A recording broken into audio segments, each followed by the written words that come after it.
What's up, guys, and welcome back to the NRL Fantasy Scout channel. Today we're going to be answering your burning questions from our Q&A that was up on our Instagram last week.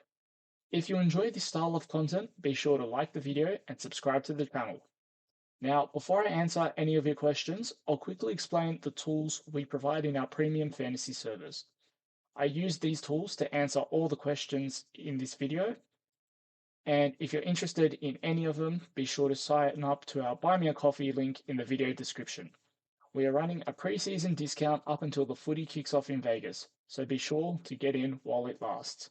And without further ado, let's get into the video. Now, some of you might be wondering, what are the Ultimate Value Guide and the Fixture Difficulty Rating that we provide on our premium service? And to say short, they are resources to help you with your fantasy teams.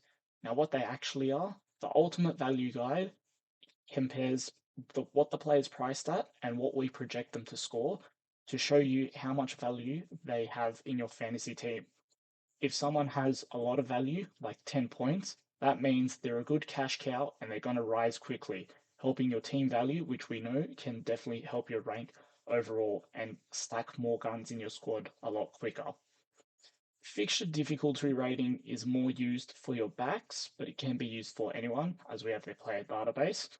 But it shows the fixtures coming up for that player and how well they have scored against those teams in the past.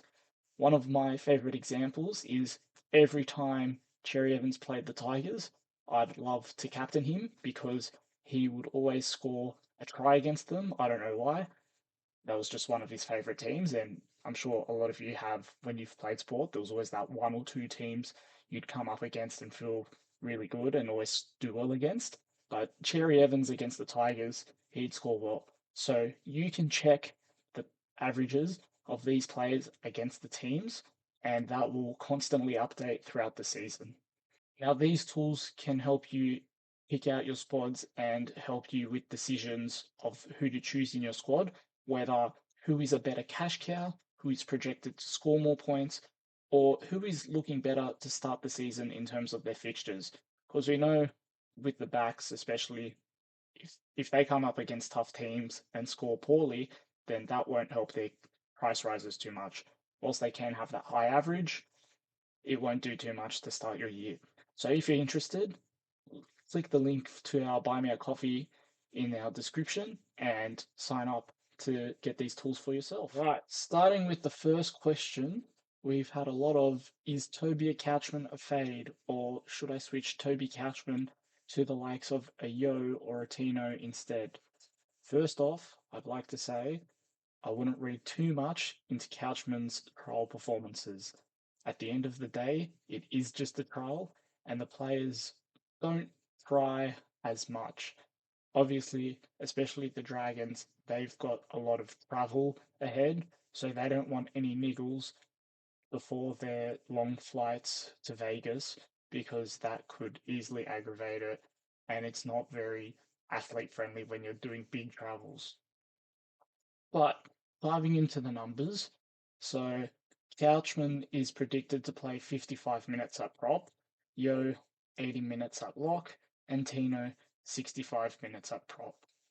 All of these players are great value and will be gun scorers. Couchman is projected to get 69 points based on his previous games at prop.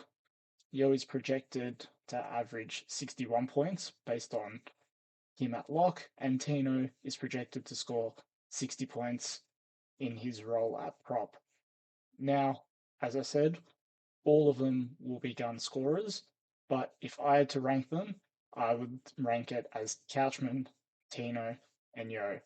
But if you want to fade Couchman because of his trial performances, either of these two guys, they're all great for your squad and will be gun scorers. Next up, there's been a lot of talk about him in the preseason, but slowly and slowly he's been falling off everyone's radar. Is Trey Fuller a buy? And the short answer is no. I know if he is at fullback, he is such a great option for your teams, but last week, Christian Wolf said in one of his press conferences that Hammer has locked up the fullback spot when he's back. That being said, Fuller could still play left wing outside of Herbie if Cobbo plays right centre, but regardless, Fuller is a clear avoid if he's not playing fullback. Now we have a lot of debate at centre around that 400k price point. We have McLean versus Penasini. Both of these centres are highly owned, and people are asking which one's better. Now, McLean is projected to average around 40 points and is 2 points of value, whereas Penasini is projected 39. So there is that point drop off, but Penasini, due to his cheaper price, is actually 6 points of value compared to McLean's 2. I know everyone's buying into McLean because of his Kiwi performance at the end of last year, and he was amazing, but it is a different competition to the NRL, and we've seen McLean's role in the Panthers squad a lot more. That being said, as well, in the Kiwis game, he actually didn't average too much more in fantasy compared to what he's averaging in the NRL. Now, the big thing with the backs is they need attacking stats to score well. And McLean, in his first 5 fixtures, comes up against 5 good defensive sides, and 4 of them, which I predict to be top 4. His past averages in these games have been 11, 37, 29, and 43, as we can see in our fixture difficulty rating.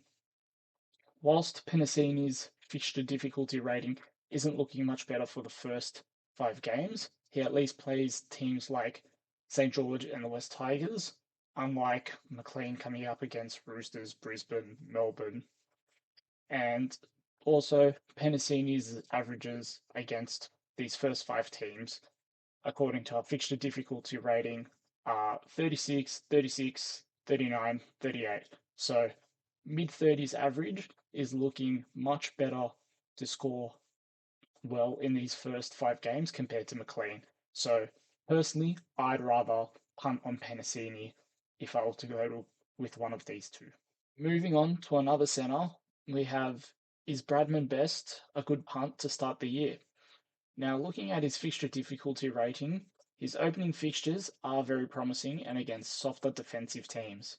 Now, I know in the past, against 3 of them, he hasn't averaged over 30, whereas the other 2 he scores 50 and 62, which helps his case. But the scores where he's averaged worse are against the Cowboys, the Warriors, and the Raiders. The Cowboys don't look good defensively from last year, and not much has changed. And the Warriors and Raiders, we expect to see a slight regression to start the year. Warriors mainly because they have a lot of injured players who are yet to come back, like Metcalf. Barnett could be, but he's still coming back from an ACL, which is a big injury. And then the Raiders, they have to adapt to Fogarty leaving, which doesn't seem like a big deal, but even Strange is switching sides and Sanders is on the left, so they'll have 2 separate sides where the communication in defense might not be the best to start the year. I really like Bradman Best as a pod, and if you want to punt on a center to try boost your early ranks, I'd definitely look at him. Talking about another pod now, is Drinkwater a good one to start the year over the likes of popular Reece Walsh? I really like Drinkwater. He's a phenomenal pod, he's a phenomenal scorer, and he can always do well because Cowboys, whilst they let in quite a few points, they can score a lot of points. It does definitely help that we know Clifford's playing in the halves now compared to Purdue. If Purdue was starting at half, I'd be much more reluctant because they have to adapt to that new halves combination. But Clifford and Dearden, they can pick up where they left off last year, and we know that they score very well in this system. Another thing to help Drinkwater, as we can see in our fixture difficulty rating, is his opening 5 fixtures are the Knights, Tigers, Gold Coast, St. George, and there's a tough one in Melbourne. So that's 4 weaker teams defensively in the first 5 opening fixtures. And looking at his averages against these teams in the first 5 games, he actually averages 57 compared to his 49 point price point. That gives him 8 points of value, and he could be one who, if he starts strong, he can definitely rise up to 750k before the fixture swing. So he is looking like a very good pod to boost your ranks, especially if you want to fade Reece Walsh. He's probably the one I'm most comfortable going with to match the higher scores that Reece Walsh can score. Now, how good is Jai Gray? Already, this year, we know he's moving to fullback, whereas last year he was a hop and change player, filled in fullback quite a bit, but then had to fill in sometimes at 5'8", even coming off the bench from the interchange. And that gave him a prize point of 39 points. Looking at the games where he's played 80 minutes at fullback, he averages 45, which gives him 6 points of value. And if we look at his previous scores against in the FDR against South's opening fixtures, whilst they have the round 4 bye, he has scored well against the Dolphins to start off the year, and good enough against the Roosters, Tigers, and Bulldogs so that his price can keep rising. One thing I will mention is Souths do have that early bye, as I say, and if you have two other players like Cheese and Feeder, then your team could experience some difficulty. Like it's very easy for two of your forwards to get a HIA and they're not cleared to play the next round, meaning you'd have 5 players out and you'd have to make a trade. So I would be wary of that, but if you're confident that that won't be an issue, I do like Jai Gray, and especially due to his speed and energy, the new 6 again rule should help his scoring, and he should score even slightly higher than that 45 projection. Overall, he's my favorite player at that price point other than Falongo. So Falongo number 1 and Jai Gray number 2. But if you need another mid-range wing fullback, I would definitely recommend him for your squad. Siwa Wong looks like a very good option to start the year, as Bradley we know is suspended for a good chunk of the opening parts of the season. And we know Wong, when he filled that position last year, scored really well.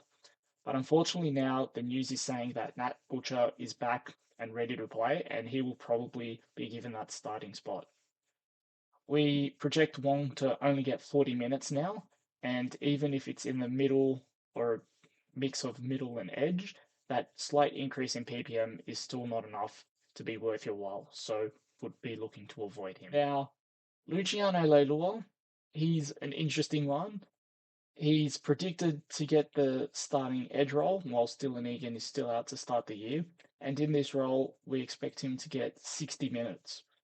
Being one of Flanagan's favourites, this could last a while compared to Halangahu maybe overtaking his spot. But be wary that if Dragons start really poorly, that switch could easily happen where Halangahu starts over Leilua. But at his 60 minutes, we project him to score 43 points. And looking at our ultimate value guide, he's priced at 34 points, which gives him a good 9 points of value and making him a very good cash cow.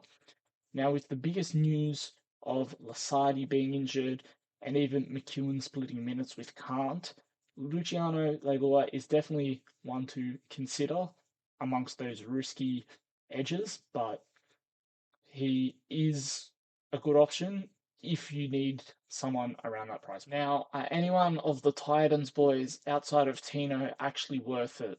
The two that a lot of people are talking about are Fermor and Keeney. Now, with Fermor, I'll quickly cut to the chase. Due to his removal of his DPP, he is not worth it. He will score what he's priced at, and unfortunately, in the edge, that's just not good enough with all these other value options. Compared to when he had the center position, he was a very good center player. Now, Keeney is an interesting one. He was expected to come in a lot cheaper due to his injury-riddled season and the way they eased him back into the squad last year, but he's priced at 600k to start the year. We do project him to score 47 throughout the season, but unfortunately, Titans fixtures to start the year are very poor, and the games that Keeney has actually played against these sides, in 3 of them, he hasn't averaged over 30 points. So he did score a 76 against Brisbane though, but I would avoid Keeney for someone more certain, like a Drinkwater, to start the season. And Tino, I'd say, is the only Titan gun I'm looking Now, looking at the mid-range halves, is it time for Dan Atkinson after his charity match performance? Is he worth it over Dylan Brown? Now, looking into it, I thought Atkinson would be a lot higher now due to his kick meters in the Charity Shield, where Kyle Flanagan didn't kick and he took all of it. So if we expect him to carry that into the season, we've projected him to score 39 points of base, which is really good for our mid half because any attacking stats on that is a lot of value. However, surprisingly, Dylan Brown, with his reduced kick meters, as of usual, his base is higher by 6 points at 45. And we know Brown is the more attacking player, which is why we would invest in him. But Brown, based on his trial game against the Bulldogs, where he paired Sandon Smith, and that looked like the spine combo they're going to use to open up the season, he actually took all the kicking and kicked for 340 meters. So if he does that on a regular basis, that 45 is actually undervalued, and he could easily be a 50 scorer of just base. Now, none of these have taken into account demerits, so expect each player to get a -8 or even 10 maybe based on their missed tackles and errors, but that should negate with the attacking stats. So ultimately, Brown, he has the better base, he has more attacking upside. Even though it is a worse squad, I'd still be picking Brown over Atkinson. Although Atkinson is still a very solid option as well if you want to run with both. Now moving on to the gun halves, we've got Dooley versus Moses, and I've just added in Jerome Hughes because I think he's a good option. But looking at these three fallen gun halves, we definitely expect Moses and Hughes to have a rebound season from last year, and Adam Doueihi we know is now given the number 7. However, Latu Fainu is coming back in round 4, which could be a slight risk, but we still expect Doueihi to maintain that position based on how the Tigers were playing last year and how preseason has gone, even though Fainu he's been fit enough to return to most training.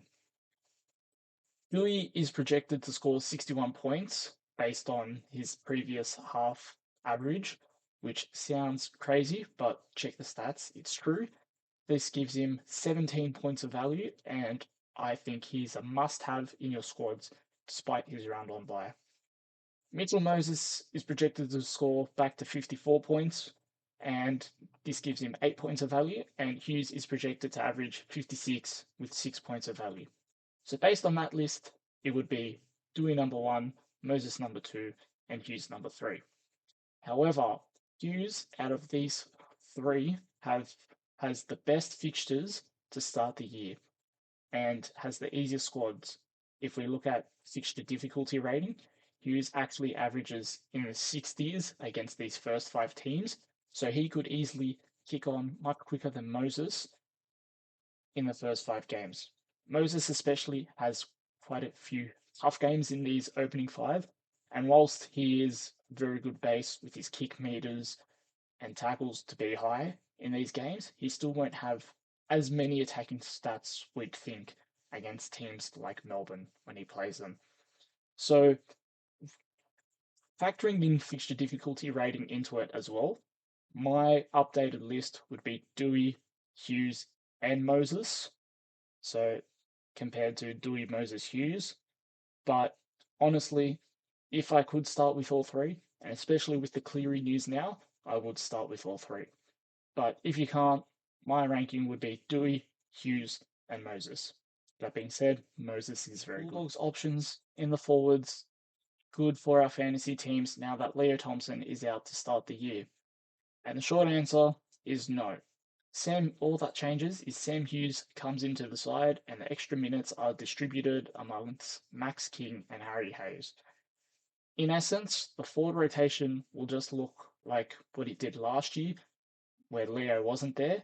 And last year, we know that the Bulldogs forwards weren't the best fantasy options. So, short answer, Leo Thompson out does not give any Bulldogs players much value to add them into your fantasy side. Next, we have, is Stone Street a good cheap wing fullback option outside the ones that are 250k? He did score a lot of tries in the games he played last year. However, one thing to note is that a tweet came out the other day about Mulatalo's vacant wing position, with the coach saying, we have Stone Street there now, and Hiroti is coming back from injury. Whilst we still think Stone Street will keep the position when Hiroti is fit and back from injury, there is still that threat to take him out the side. Regardless of this, though, of that risk, according to our fixture difficulty rating, he's only good for his first game against the Titans, where he's averaged 49 points. And then the next 4 fixtures, he scored in the 20s. And that 20s scoring would absolutely kill his any money making potential. So, long story short, would avoid Stone Street and would rather opt for one of those cheaper wing fullbacks in Setu or Famani when he gets added into the game, not Stone Street. Now, moving on to more cheapies, we have everyone's favourites in Paxton, Lasardi, Ryan Couchburn, and Lukey. Who is the best one? How many could be picked in our squads? Start off, we'll say the recent news that have just come out today. Lasardi is not getting the starting spot. It has been mentioned that Joe Chan has won that starting right edge to the Storm side, so he automatically could leave any of your teams. Now, the remaining Paxton, Couchman, and Lukey. Paxton is definitely the most nailed on out of these three and is projected to get 65 minutes. And in those 65 minutes, he should score 43 points and is 24 points of value. Very good cash cow. Ryan Couchman, he's expected to get much less minutes. We only expect him to get 35. However, we do expect him to play that Dylan Egan role, where not all of them will actually be in the second row, but some will be in the middle. And this will help his PPM scoring just enough to make him a better cash cow. Based on these 35 minutes, we expect him to score 30 points, and that gives him 10 points of value, making him a nice solid cash cow. And the last one, Lukey, is an interesting one because whilst he has looked very good in the trials, he has been playing on the right edge. And John Bateman has played the right edge. The one that's come up due to Nanai's injury is the left side, so maybe it goes to McIntyre. But assuming Lukey has won the starting spot before team lists, we project him to get 55 minutes, and based on his previous scoring edge average, we expect him to score 39 points, giving him 15 points of value. The ultimate ranking would be Paxton, Lukey, Ryan Couchman, and Lasardi at the bottom. Wouldn't pick Lasardi. Out of the first three, if all were playing the expected minutes we said, I'd personally go with all three, but based on your squads and how they're looking, pick as many as you now. Still continuing with the talk of cheapies, how do they all rank in a list? Ultimately, with the amount you need in your team and the ones you should drop, it all depends on your squad structure.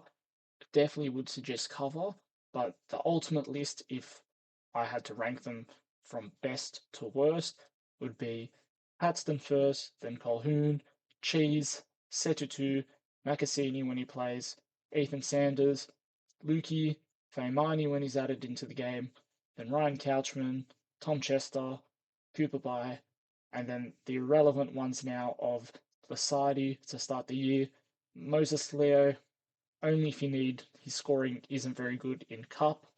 Laban is a crap. Aluelu is only there until Robson's back, and then Fail, we don't expect to make the squads. Again, pick as many as you need to make your team full, but that is the ultimate list. If we had to jumble it all up into one list, this is the order I'd go with when picking your teams. And finally, wrapping up the questions. Is it time to antipod Haas and Cleary? If this question was asked 3 days ago, I'd say maybe yes. Probably wouldn't advise against it, but you could definitely go with one or the other.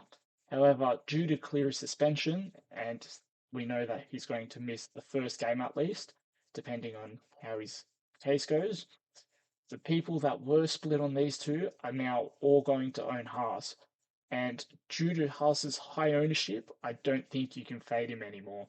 So, long story short, you can't antipod Haas. And that wraps up the Q&A. If you guys enjoyed, be sure to like and subscribe. If you're interested in checking out our ultimate value guide or fixture difficulty rating, the link to our Buy Me a Coffee is in the description below for you to sign up. There is a 7-day trial, and this preseason special lasts until Vegas kicks off. Without further ado, we'll see you all in the next one where we start looking at the official team lists for Vegas.